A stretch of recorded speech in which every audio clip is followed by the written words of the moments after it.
নমস্কাৰ আপুনি চাই আছে মিড ডে 18 মই জয়ন্ত মাধৱ গোস্বামী আৰু বহু জল্পনা কল্পনাৰ ওৰ পেলাই আজিৰে পৰা দেশত আৰম্ভ হ'ল ইন্টাৰনেটৰ এক নতুন যুগ ভাৰতত প্ৰথমবাৰৰ বাবে আজি মুকলি কৰা হ'ল 5G সেৱা প্ৰধানমন্ত্ৰী নৰেন্দ্ৰ মোদীয়ে মুকলি কৰিলে 5G সেৱা মুকলিৰ পূৰ্বে প্ৰদৰ্শনীত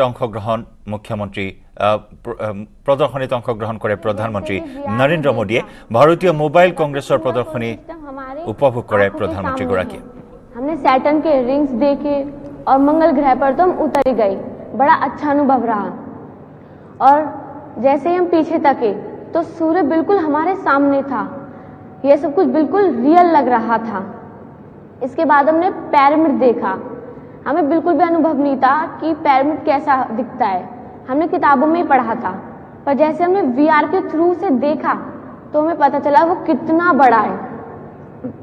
अच्छा, आपको ये लग रहा है कि अब जितना आपने सीखा है, कभी जिन बच्चों ने इसे देखा नहीं है और आपको बताया जाए कि आज आपको 15 मिनट दे रहे हैं, आप बाकी बच्चों को आज पढ़ाओ, आप टीचर बन जाओ, जो आपने देखा है उसको आप उस ढंग से समझा सकती हो? हाँ सर। आपको विश्वास है कि बच्चे, बाकी जो स्टूडेंट हैं, तुम्हारे कलीग्स हैं, वे इस बात को समझ लेंगे भाई ये कि इसको तो इतना सारा आता है, इतना सारा सीख लिया है? हाँ ऐसा आप उनको विश्वास दिला सकती हो? हाँ सर। और क्या इसका उपयोग हो सकता है? तुम्हें क्या विचार आता है ये सब देखने के बाद, करने के बाद तुम्हें क्या विचार आता है? हम जो किताबों में पढ़े हैं उन्हें असली में अनुभव कर पाए, वो भी अपने ही स्कूल में। इससे पढ़ाई में हमारी रुचि और बढ़ गई है और हमें नई नई चीजें सीखने का मन है, जैसे कि डायनासोर, आदि मानव पहले कैसे रहते थे और 7 अजूबे भी देखने हमें इसमें। तो अब क्या करोगे? टेक्नोलॉजी में ही रुके रहोगे कि कभी खेलकूद भी करोगे? नहीं, आगे भी बढ़ेंगे। वरना क्या होता है, टेक्नोलॉजी एक ऐसा नशा है, मैं इन लोगों के विरोध में नहीं बोल रहा हूं वरना खेलकूद छूट जाएगा, मम्मी पापा से बातचीत छूट जाएगी, दोस्तों से बातचीत छूट जाएगी। नहीं सर, ऐसा तो नहीं होगा ना? No sir. क्योंकि इसमें इतनी दुनिया, जैसे रील देखते हैं ना आप लोग, फिर उसमें से बाहर ही नहीं निकलते हैं और माँ को लगता है कि ये तो 5G पर पढ़ रही होगी चलिए बेटे, बहुत बहुत शुभकामनाएं आपको। Thank you sir.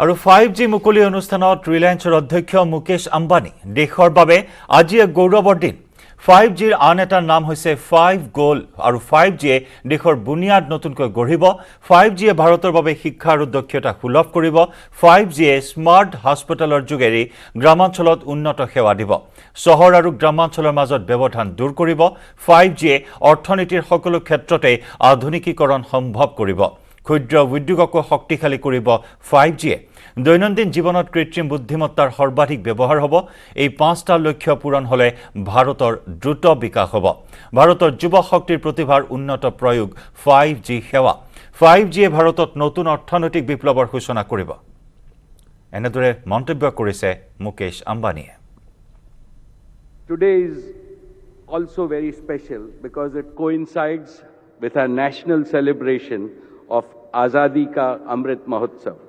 Our beloved Prime Minister, Shri Narendra Bhai Modi ji, has shared an inspiring vision of making India a developed nation by 2047. I think of 5G as an acronym for 5 goals that fundamentally can transform our nation. First, 5G and 5G-enabled digital solutions can bring affordable and high-quality education and skill development within the reach of common Indians. This will help young Indians realize their full potential. इस दिवस है आजादी के अमृत महोत्सव के इस ऐतिहासिक कालखंड में 1 अक्टूबर 2022 ये तारीख इतिहास में दर्ज होने वाली है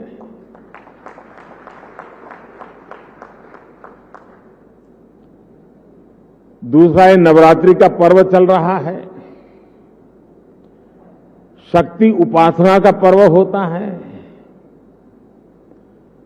और 21वीं सदी की जो सबसे बड़ी शक्ति है, उस शक्ति को नई ऊंचाई पर ले जाने का आज भी आरंभ हो रहा है। आज देश की ओर से, देश की टेलीकॉम इंडस्ट्री की ओर से 130 करोड़ भारतवासियों को 5G के तौर पर एक शानदार उपहार मिल रहा है। 5G देश के द्वार पर नए दौर की दस्तक लेके आया है।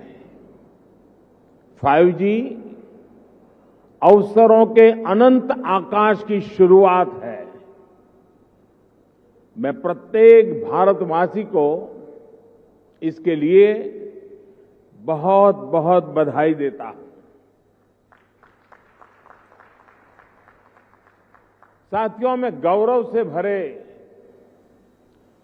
इन क्षणों के साथ ही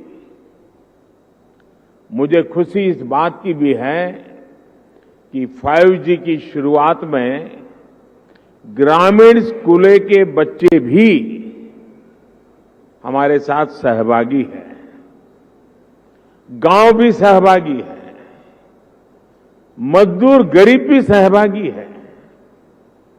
अभी मैं यूपी के ग्रामीण स्कूल की बेटी 5G होलोग्राम टेक्नोलॉजी के जरिए रूबरू हो रहा था। जब मैं 2012 के चुनाव में होलोग्राम लेकर के चुनाव प्रचार कर रहा था तो दुनिया के लिए अजूबा था। आज वो घर घर पहुंच रहा है। मैंने महसूस किया कि नई तकनीक उनके लिए किस तरह पढ़ाई के मायने बदलते जा रही है। इसी तरह गुजरात, महाराष्ट्र, ओडिशा के गांवों के सुदूर स्कूल तक 5G के जरिए बच्चे बड़े बड़े विशेषज्ञों के साथ क्लास में नई नई चीजें सीख रहे हैं। उनके साथ नए दौर की क्लास का हिस्सा बनना, ये वाकई बहुत रोमांचित करने वाला अनुभव है। साथियों, 5G को लेकर भारत के प्रयासों का एक और संदेश है, नया भारत। टेक्नोलॉजी का सिर्फ कंज्यूमर बनकर नहीं रहेगा, बल्कि भारत उस टेक्नोलॉजी के विकास में, उसके इम्प्लीमेंटेशन में बहुत बड़ी एक्टिव भूमिका निभाएगा। भविष्य की वायरलेस टेक्नोलॉजी को डिजाइन करने में, उससे जुड़ी मैन्युफैक्चरिंग में भारत की बड़ी भूमिका होगी। 2G, 3G, 4G के समय भारत टेक्नोलॉजी के लिए दूसरे देशों पर निर्भर रहा, लेकिन 5G के साथ भारत ने नया इतिहास रच दिया है। 5G के साथ भारत पहली बार टेलीकॉम टेक्नोलॉजी में ग्लोबल स्टैंडर्ड तय कर रहा है। भारत लीड कर रहा है। आज इंटरनेट का इस्तेमाल करने वाला हर व्यक्ति इस बात को समझ रहा है कि 5G इंटरनेट का पूरा आर्किटेक्चर बदल कर रख देगा। इसलिए भारत के युवाओं के लिए आज 5G बहुत बड़ी अपॉर्चुनिटी लेकर आया है। मुझे खुशी है कि विकसित भारत का संकल्प लेकर आगे बढ़ रहा हमारा देश दुनिया के अन्य देशों के साथ किस तरह कदम से कदम मिलाकर चल रहा है। ये भारत की बहुत बड़ी सफलता है। डिजिटल इंडिया अभियान की बहुत बड़ी सफलता है। साथियों, जब हम डिजिटल इंडिया की बात करते हैं तो कुछ लोग समझते हैं कि ये सिर्फ सरकारी एक योजना है, लेकिन डिजिटल इंडिया सिर्फ एक नाम नहीं है, ये देश के विकास का बहुत बड़ा विजन है। इस विजन का लक्ष्य है उस टेक्नोलॉजी को आम लोगों तक पहुंचाना जो लोगों के लिए काम करे और लोगों के साथ जुड़कर काम करे। मुझे याद है जब मोबाइल सेक्टर से जुड़े इस विजन के लिए स्ट्रेटेजी बनाई जा रही थी तो मैंने कहा था कि हमारी अप्रोच टुकड़ों टुकड़ों में नहीं होनी चाहिए, बल्कि होलिस्टिक होनी चाहिए। डिजिटल इंडिया की सफलता के लिए जरूरी था कि वो इस सेक्टर के सभी आयामों को एक साथ कवर करे। इसलिए हमने 4 पिलर्स पर और 4 दिशाओं में एक साथ फोकस किया। पहला, डिवाइस की कीमत। दूसरा, डिजिटल कनेक्टिविटी। तीसरा, डेटा की कीमत। चौथा, और जो सबसे जरूरी है, डिजिटल फर्स्ट की सोच। साथियों, जब हम पहले पिलर की बात करते हैं, डिवाइस की कीमत की बात करते हैं, तो एक बात बहुत स्पष्ट है, डिवाइस की कीमत तभी कम हो सकती है जब हम आत्मनिर्भर हो। और आपको याद होगा, बहुत लोगों ने आत्मनिर्भर की मेरी बात की मजाक उड़ाई थी। 2014 तक हम करीब 100% मोबाइल फोन आयात करते थे, विदेशों से इंपोर्ट करते थे।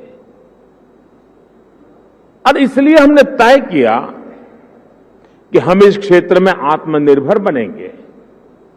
हमने मोबाइल मैन्युफैक्चरिंग यूनिट्स को बढ़ाया।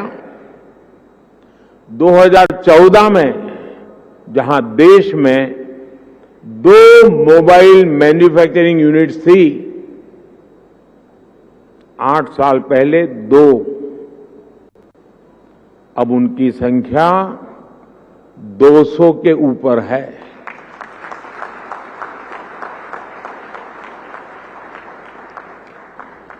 हमने भारत में मोबाइल फोन के उत्पादन को बढ़ाने के लिए इंसेंटिव दिए, प्राइवेट सेक्टर को प्रोत्साहित किया। आज इसी योजना का विस्तार आप पीएलआई स्कीम में भी देख रहे हैं। इन प्रयासों का नतीजा बहुत पॉजिटिव रहा। आज भारत मोबाइल फोन उत्पादन करने में दुनिया में नंबर 2 पर है। इतना ही नहीं, जो कल तक हम मोबाइल इंपोर्ट करते थे, आज हम मोबाइल एक्सपोर्ट कर रहे हैं, दुनिया को बेच रहे हैं। जरा सोचिए, 2014 में 0 मोबाइल फोन निर्यात करने से लेकर आज हम हजारों करोड़ के मोबाइल फोन निर्यात करने वाले देश बन गए हैं, एक्सपोर्ट करने वाले देश बन चुके हैं। स्वाभाविक है, इन सारे प्रयासों का प्रभाव डिवाइस की कीमत पर पड़ा है। अब कम कीमत पर हमें ज्यादा फीचर्स भी मिलने लगे हैं। साथियों, डिवाइस कॉस्ट के बाद जो दूसरे पिलर पर हमने काम किया, वो है डिजिटल कनेक्टिविटी का। आप भी जानते हैं कि कम्युनिकेशन सेक्टर की असली ताकत कनेक्टिविटी में है। जितने ज्यादा लोग कनेक्ट होंगे, इस सेक्टर के लिए उतना अच्छा है। अगर हम ब्रॉडबैंड कनेक्टिविटी की बात करें तो 2014 में 6 करोड़ यूजर्स थे, आज इनकी संख्या बढ़कर 80 करोड़ से ज्यादा हो चुकी है। अगर हम इंटरनेट कनेक्शन की संख्या की बात करें तो 2014 में जहां 25 करोड़ इंटरनेट कनेक्शन थे, वहीं आज इसकी संख्या करीब करीब 85 करोड़ पहुंच रही है, 85 करोड़ पहुंच रही है। ये बात भी नोट करने वाली है कि आज शहरों में इंटरनेट यूजर्स की संख्या के मुकाबले हमारे ग्रामीण क्षेत्रों में इंटरनेट यूजर्स की संख्या तेजी से बढ़ रही है। और उसकी एक खास वजह है, 2014 में जहां देश में 100 से भी कम पंचायतों तक ऑप्टिकल फाइबर पहुंचा था, आज 1,70,000 से भी ज्यादा पंचायतों तक ऑप्टिकल फाइबर पहुंच चुका है। अब कहां 100 और कहां 1,70,000। जैसे सरकार ने घर घर बिजली पहुंचाने की मुहिम शुरू की, जैसे हर घर जल अभियान के जरिए हर किसी तक साफ पानी पहुंचाने के मिशन पर काम किया, जैसे उज्ज्वला योजना के जरिए गरीब से गरीब आदमी के घर में भी गैस सिलेंडर पहुंचाया, जैसे हमने करोड़ों की तादाद में लोग बैंक अकाउंट से वंचित थे, करोड़ों लोग जो बैंक से नहीं जुड़े थे, आजादी के इतने साल के बाद जनधन अकाउंट के द्वारा हिंदुस्तान के नागरिकों को बैंक के साथ जोड़ दिया। वैसे ही हमारी सरकार इंटरनेट फॉर ऑल के लक्ष्य पर काम कर रही है। साथियों, डिजिटल कनेक्टिविटी बढ़ने के साथ ही डेटा की कीमत भी उतनी अहम हो जाती है। ये डिजिटल इंडिया का तीसरा पिलर था जिस पर हमने पूरी शक्ति से काम किया। हमने टेलीकॉम सेक्टर के रास्ते में आने वाली तमाम अड़चनों को हटाया। पहले विजन की कमी और पारदर्शिता के अभाव में टेलीकॉम सेक्टर को तमाम मुश्किलों का सामना करना पड़ता था। आप परिचित हैं कि कैसे हमने 4G तकनीक के विस्तार के लिए पॉलिसी सपोर्ट दिया। इससे डेटा की कीमत में भारी कमी आई और देश में डेटा क्रांति का जन्म हुआ। देखते ही देखते ये तीनों फैक्टर, डिवाइस की कीमत, डिजिटल कनेक्टिविटी और डेटा की कीमत, इसका मल्टीप्लायर इफेक्ट हर तरफ नजर आने लगा। लेकिन साथियों, इन सब के साथ एक और महत्वपूर्ण काम हुआ। देश में डिजिटल फर्स्ट की सोच विकसित हुई। एक वक्त था जब बड़े बड़े विद्वान, एलिट क्लास, उसके कुछ मुट्ठी भर लोग, सदन के कुछ भाषण देख लेना, कैसे कैसे भाषण हमारे नेता लोग करते हैं, वे मजाक उड़ाते थे। उनको लगता था कि गरीब लोगों में क्षमता ही नहीं है, ये डिजिटल समझ ही नहीं सकते, संदेह करते थे। उन्हें शक था कि गरीब लोग डिजिटल का मतलब भी नहीं समझ पाएंगे। लेकिन मुझे देश के सामान्य मानवी की समझ पर, उसके विवेक पर, उसके जिज्ञासु मन पर हमेशा भरोसा रहा है।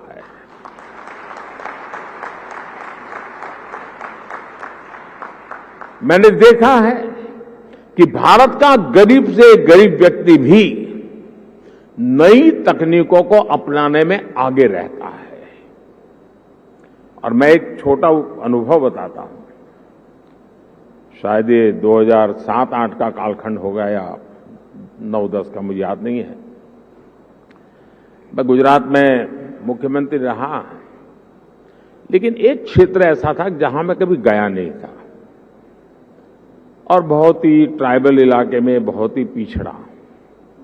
मैं हमारे सरकार के अधिकारियों ने भी मुझे एक बार वहां कार्यक्रम करना ही करना है, मुझे जाना है।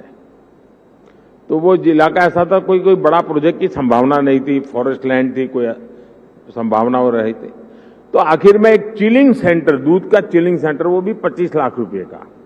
मैंने कहा भले वो 25 लाख का होगा, 25,000 का होगा, मैं खुद उद्घाटन करूंगा। अब लोगों को लगता है ना, चीफ मिनिस्टर को इससे नीचे तो करना नहीं चाहिए, मुझे ऐसा कुछ होता नहीं है। तो मैं उस गांव में गया। अच्छा, वहां में एक पब्लिक मीटिंग करने के लिए भी जगह नहीं थी, तो वहां से 4 किलोमीटर दूर एक स्कूल का छोटा सा मैदान था, वहां पब्लिक मीटिंग ऑर्गेनाइज की। लेकिन जब वो चिलिंग सेंटर पे गया मैं, तो आदिवासी माताएं बहनें दूध भरने के लिए कतार में खड़ी थी। तो दूध का अपना बर्तन नीचे रख करके जब हम लोग गए और उसकी उद्घाटन की विधि कर रहे थे, तो मोबाइल से फोटो ले रही थी। मैं हैरान था, इतने दूर दरार के क्षेत्र में मोबाइल से फोटो ले रही है। तो मैं उनके पास गया, मैंने कहा फोटो लेके क्या करोगी? तो बोले डाउनलोड करेंगे। ये शब्द सुनकर के मैं सचमुच में सरप्राइज हुआ था मुझे कि ये ताकत है हमारे देश के गांव में। आदिवासी क्षेत्र की गरीब माताएं बहनें जो दूध भरने आई थी, वो मोबाइल फोन से अपनी फोटो ले रही थी और उनको ये मालूम था कि इसमें तो नहीं, आप डाउनलोड करवा देंगे। और डाउनलोड शब्द उनसे मुंह से निकलना, ये उनकी समझ शक्ति और नई चीजों को स्वीकारने के स्वभाव का परिचय देती है। मैं कल गुजरात में था, तो मैं अंबाजी तीर्थ क्षेत्र पे जा रहा था, तो रास्ते में छोटे छोटे गांव थे। आधे से अधिक लोग ऐसे होंगे जो मोबाइल से वीडियो उतार रहे थे, आधे से अधिक लोग। यानी हमारे देश की ये जो ताकत है, इस ताकत को हम नजरअंदाज नहीं कर सकते हैं। और सिर्फ देश के इलीट क्लास के कुछ लोगों को ही हमारे गरीब भाई बहनों पर यकीन नहीं था। आखिरकार हम डिजिटल फर्स्ट के अप्रोच के साथ आगे बढ़ने में कामयाब हुए। सरकार ने खुद आगे बढ़कर डिजिटल पेमेंट्स का रास्ता आसान बनाया। सरकार ने खुद ऐप के जरिए सिटीजन सेंट्रिक डिलीवरी सर्विस को बढ़ावा दिया। बात चाहे किसानों की हो या छोटे दुकानदारों की, हमने उन्हें ऐप के जरिए रोज की जरूरतें पूरी करने का रास्ता दिया। इसका नतीजा आज आप देख सकते हैं। आज टेक्नोलॉजी सही मायने में डेमोक्रेटिक हो गई है, लोकतांत्रिक हो गई है। आपने भी देखा है कि डिजिटल फर्स्ट की हमारी अप्रोच ने कोरोना वैश्विक महामारी के इस दौर में देश के लोगों की कितनी मदद की। दुनिया के बड़े बड़े विकसित देश जब अपने नागरिकों की मदद करने में संघर्ष कर रहे थे,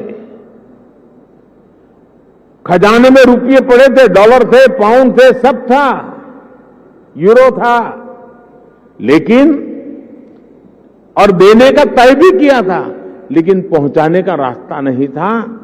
भारत एक क्लिक पर हजारों करोड़ रुपए मेरे देश के नागरिकों के खाते में ट्रांसफर कर रहा है। ये डिजिटल इंडिया की ही ताकत थी कि जब दुनिया थमी हुई थी, तो भी हमारे बच्चे ऑनलाइन क्लासेस ले रहे थे, पढ़ाई कर रहे थे।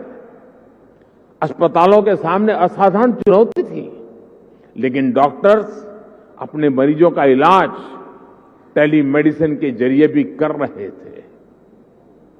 ऑफिसेज बंद थे, लेकिन वर्क फ्रॉम होम चल रहा था। आज हमारे छोटे व्यापारी हो, छोटे उद्यमी हो, लोकल कलाकार हो, कारीगर हो, डिजिटल इंडिया ने सबको मंच दिया है, बाजार दिया है। आज आप किसी लोकल मार्केट में, आप सब्जी मंडी में जाकर देखिए, रेहड़ी पटरी वाला छोटा दुकानदार भी आपसे कहेगा कैश नहीं है, यूपीआई कर दीजिए। मैंने तो बीच में एक वीडियो देखा, कोई भिक्षुक भी पेमेंट लेता है। ट्रांसपेरेंसी देखिए। ये बदलाव बताता है कि जब सुविधा सुलभ होती है तो सोच किस तरह सशक्त हो जाती है। साथियों, आज टेलीकॉम सेक्टर में जो क्रांति देश देख रहा है वो इस बात का सबूत है कि अगर सरकार सही नीयत से काम करे तो नागरिकों की नीयत बदलने में देर नहीं लगती है। 2G की नीयत और 5G की नीयत में यही फर्क है।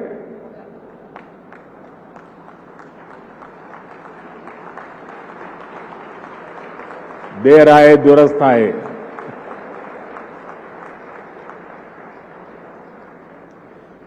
भारत आज दुनिया के उन देशों में है जहां डेटा इतना सस्ता है। पहले 1 GB डेटा की कीमत जहां 300 रुपये के करीब होती थी, वहीं आज 1 GB डेटा का खर्च केवल 10 रुपये तक आ गया है। आज भारत में महीने भर में एक व्यक्ति मोबाइल पर करीब एवरेज 14 GB डेटा इस्तेमाल कर रहा है। 2014 में इस 14 GB डेटा की कीमत होती थी करीब 4,200 रुपये प्रति महीना, 4,200 रुपया।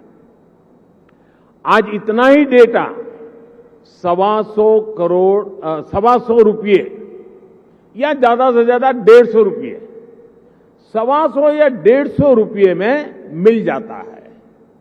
यानी आज गरीब के, मध्यम वर्ग के मोबाइल डेटा के करीब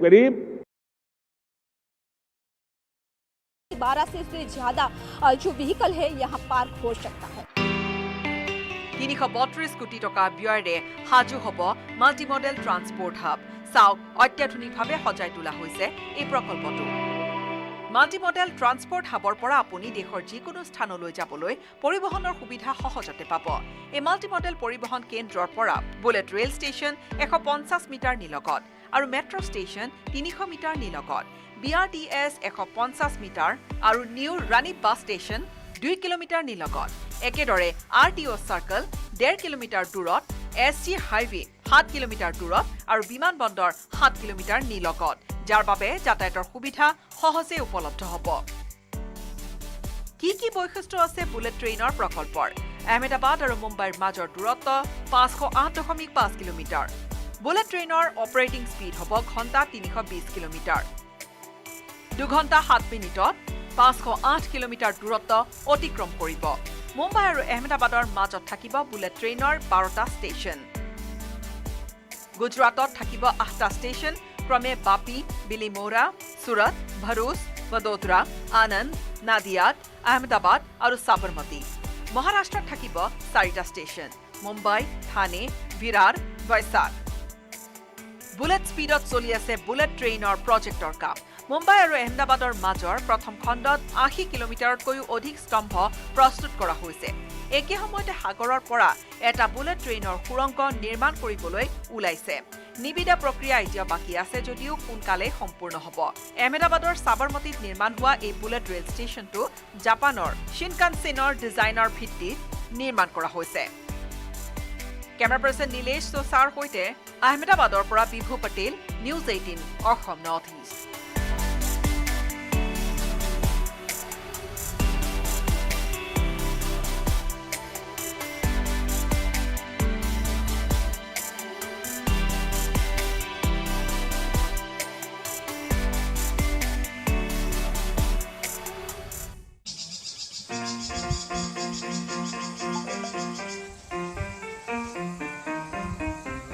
ধৰালৈ কহুৱাৰ শুভ্ৰত দলিচা পাৰি নামি আহিল শাৰদী ৰাণী। কহুৱা বন মোৰ শান্ত মন, আল ফুল হাতেৰে লোৱা সাবতি। হিমকণাৰ মৃদু শিহৰণক লৈ গ্ৰীষ্মক বিদায় জনোৱাৰ এতিয়া সময় সমাগত। দুপৰীক নোৱাই তলসৰা শেৱালিৰ সুবাস মিলাই সৌন্দৰ্যৰ মহা আয়োজন। সেউজীয়া ঘাঁহনিৰ মাজত চকু চাট মাৰি ধৰা শুভ্ৰ আচ্ছাদন।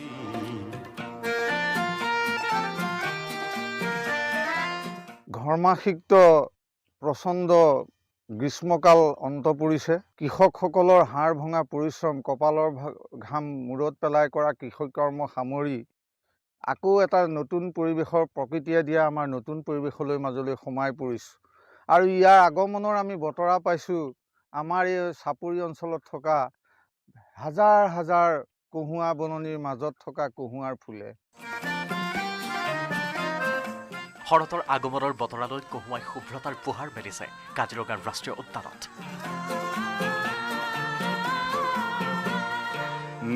ঘন সেউজীয়াৰ মাজত শাৰী শাৰীকৈ ফুলা কহুৱাৰ ফুলবোৰেৰে ৰাষ্ট্ৰীয় উদ্যানখনৰ এয়া এক অনন্য ৰূপ, যি ৰূপে মতলীয়া কৰি তুলিব আপোনাক। তাতে ৰূপত ৰহন চৰাই আপোন মনে বিচৰণ বন্যজন্তুৰ।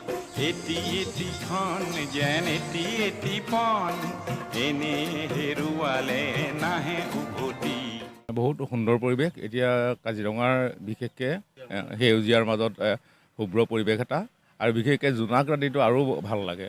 ব্ৰহ্মপুত্ৰৰ পাৰে পাৰে কহুৱা আচলতে প্ৰকৃততে কি, কহুৱা ব্ৰহ্মপুত্ৰৰ চৰ চাপৰিবিলাকত বিশেষকৈ বেছি হয়, আৰু ই যিহেতু গুচ্ছমূলৰ প্ৰজাতিৰ ঘাঁহ।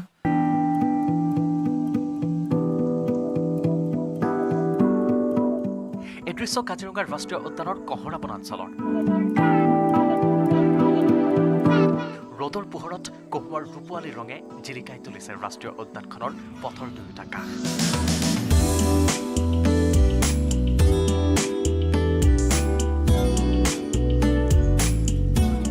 এই ঘাই পথকেইটাৰ কাষে কাষে এতিয়া কহুৱা ফুলিবলৈ আৰম্ভ কৰিছে, আৰু ই এটা কহুৱা ফুলিলে মানে আপোনাৰ এটা শুভ্ৰ এটা ৰঙৰ এটা হেৰি হয়, প্ৰাদুৰ্ভাৱ হোৱাৰ দৰে লাগে, আৰু খুব সুন্দৰ এটা পৰিৱেশ। উত্তৰ গুৱাহাটীৰ ব্ৰহ্মপুত্ৰৰ পাৰতো দেখা গ'ল একেই পৰিৱেশ। কহুৱাৰ শুভ্ৰ আচ্ছাদন।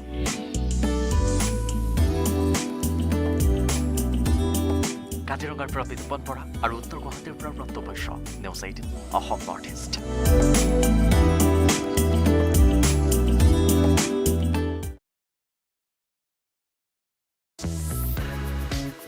मुझे लगा है कि मैं सरकार में तो सूचना करने वाला हूं कि हमारी सरकार के सभी विभाग, उसके सारे अधिकारी जरा देखें कहां कहां इसका उपयोग हो सकता है, ताकि सरकार की नीतियों में भी इसका असर नजर आना चाहिए। मैं देश के स्टूडेंट्स को भी चाहूंगा कि 5 दिन तक ये एग्जीबिशन चलने वाला है।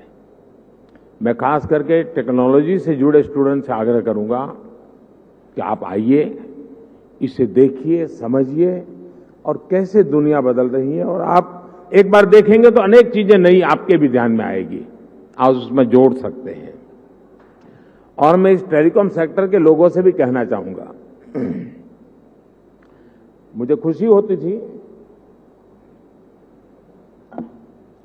जिस स्टॉल में मैं गया, हर कोई कहता था ये इंडिजीनियस है, ये आत्मनिर्भर है, ये हमने बनाया है, सब बड़े गर्व से कहते थे, मुझे आनंद हुआ। लेकिन मेरा दिमाग कुछ और चल रहा था।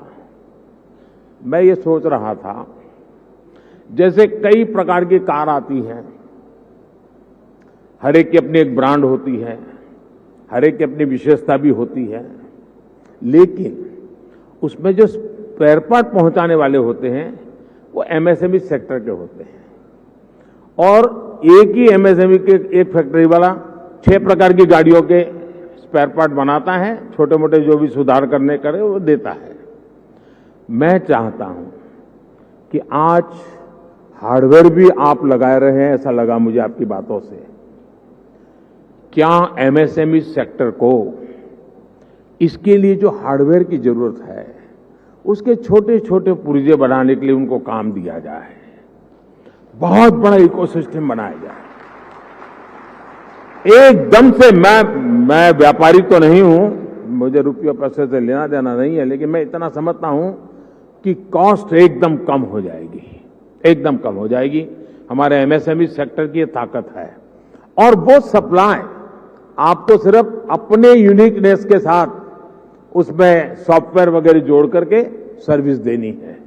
और इसलिए मैं समझता हूं कि आप सब मिलकर के एक नया और मिलकर के करना पड़ेगा और तभी जाकर के इसकी कॉस्ट हम नीचे ला सकते हैं। बहुत से काम हैं हम मिलकर के करते ही हैं। तो मैं जरूर इस क्षेत्र के लोगों से भी कहूंगा। मैंने ये भी देखा है कि स्टार्टअप में जिन बच्चों ने काम किया है, जिन नौजवानों ने काम किया है, ज्यादातर इस क्षेत्र में उन्हीं स्टार्टअप को ओन कर करके उसको स्केल अप किया गया है। मैं स्टार्टअप वाले साथियों को भी कहता हूं कि आपके लिए भी इस क्षेत्र में कितनी सेवाएं अधिकतम आप दे सकते हैं, कितनी यूजर फ्रेंडली व्यवस्थाओं को विकसित कर सकते हैं, आखिरकार इसका फायदा यही है। लेकिन एक और चीज मैं चाहूंगा, ये भी आपका जो एसोसिएशन है वो मिलकर के एक मूवमेंट चला सकता है क्या? एटलीस्ट हिंदुस्तान के सभी डिस्ट्रिक्ट हेडक्वार्टर में ये 5G जीवन में कैसे उपयोगी हो सकता है, उसके लोगों को एजुकेट करने वाले एग्जीबिशन, उसकी व्यवस्था हो सकती है क्या? मेरा अनुभव है, छोटा सा उदाहरण बताता हूं। हमारे देश में 24 घंटे बिजली, ये सपना था। मैं गुजरात में जब था तो मैंने एक योजना बनाई, ज्योति ग्राम योजना, और मेरा सपना था कि मैं गुजरात के हर घर में 24/7 बिजली दूंगा। अब मेरे सारे अफसर कहते थे साहब संभव ही नहीं है, ये तो हम कर ही नहीं सकते हैं। तो मैंने एक सिंपल सी सॉल्यूशन दिया था। मैंने कहा हम एग्रीकल्चर फीडर अलग कर दें, डोमेस्टिक फीडर अलग कर दें, और फिर उस काम को किया और एक एक जिले को पकड़ करके काम पूरा करता था। बाकी जगह पे चलता था लेकिन एक काम पूरा करो। फिर उस जिले का बड़ा समिट करता था, 2.5-3 लाख लोग आते थे, क्योंकि 24 घंटे बिजली मिलना एक बड़ा आनंद उत्सव का समय था। वो 2003, 4, 5 का कालखंड था। लेकिन उसमें मैंने देखा, मैंने देश भर में बिजली से होने वाले काम, बिजली से चलने वाले यंत्र, उनकी एक बहुत बड़ी प्रदर्शनी लगाई। जब लोगों को क्या लगता है, बिजली आई है ना, रात को खाना खाने का समय बिजली मिलेगी, बिजली आई मतलब टीवी देखने के लिए काम आ जाएगा। इसका कई प्रकार से उपयोग हो सकता है, उसका एजुकेशन भी जरूरी था। मैं ये 2003-5 के बीच की बात कर रहा हूं। और जब वो सारा एग्जीबिशन लगाया तो लोग, टेलर भी सोचने लगा मैं इलेक्ट्रिक, मेरा इक्विपमेंट ऐसे लगूंगा, कुम्हार भी सोचने लगा कि मैं ऐसे इलेक्ट्रिक व्हीकल लूंगा, माताएं बहनें भी लगी किचन में हमारे इलेक्ट्रिक वाले इतनी चीजें आ सकती हैं। यानी एक बहुत बड़ा मार्केट खड़ा हुआ। और बिजली का मल्टीपल यूटिलिटी जीवन के सामान्य जीवन में 5G भी उतना जल्दी, लोगों को लगेगा हाँ यार अब तो वीडियो बहुत जल्दी डाउनलोड हो जाता है, रील देखना है तो बहुत इंतजार नहीं करता है, फोन कट नहीं होता है, साफ सुथरी वीडियो कॉन्फ्रेंस हो सकती है, फोन कॉल हो सकता है। इतने से सीमित नहीं है, ये जीवन को बदलने वाली व्यवस्था के रूप में आ रहा है। और इसलिए मैं इस उद्योग जगत के मित्रों के एसोसिएशन को कहूंगा कि आप स्कूल, कॉलेज, यूनिवर्सिटी और हिंदुस्तान के हर डिस्ट्रिक्ट में जाकर के इसके कितने पहलू हैं, और आप देखिए वो लोग उसमें वैल्यू एडिशन करेंगे तो एक आपके लिए सेवा का काम भी हो जाएगा। और मैं चाहूंगा कि इस टेक्नोलॉजी जीवन में सिर्फ बातचीत करने के लिए या कुछ वीडियो देखने के लिए सीमित नहीं रहनी चाहिए, ये पूरी तरह एक क्रांति लाने के लिए उपयोग होना चाहिए। और हमें 130 करोड़ देशवासियों तक एक बार पहुंचना है, बाद में तो वो पहुंचा देगा, आप देख लीजिए, आपको टाइम नहीं लगेगा। अभी मैंने ड्रोन पॉलिसी अभी लाया था, आज कई खेतों में मैं देख रहा हूं वो ड्रोन से अपना दवाइयां छिड़काव का काम शुरू कर दिया, उन्होंने ड्रोन चलाना सीख दिया। और इसलिए मैं समझता हूं कि हमें इन व्यवस्थाओं की तरफ जाना चाहिए।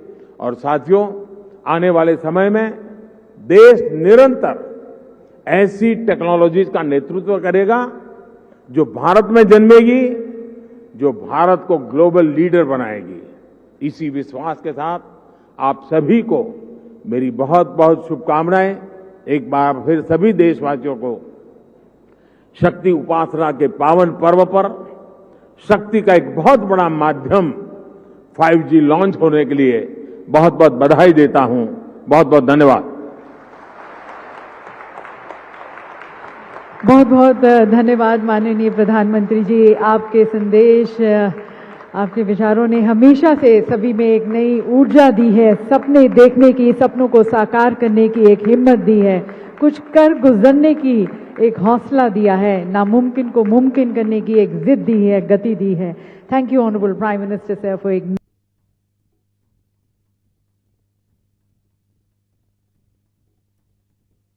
আনুষ্ঠানিকভাৱে মুকলি কৰা হ'ল প্ৰথমবাৰৰ বাবে দেশত 5G সেৱা। প্ৰধানমন্ত্ৰী নৰেন্দ্ৰ মোদীয়ে মুকলি কৰিলে 5G সেৱা আৰু এটা নতুন ইণ্টাৰনেট যুগৰ সূচনা হ'ল আজিৰে পৰা দেশত আৰু 2023 চনলৈকে সমগ্ৰ দেশজুৰি সম্প্ৰসাৰিত হ'ব 5G সেৱা।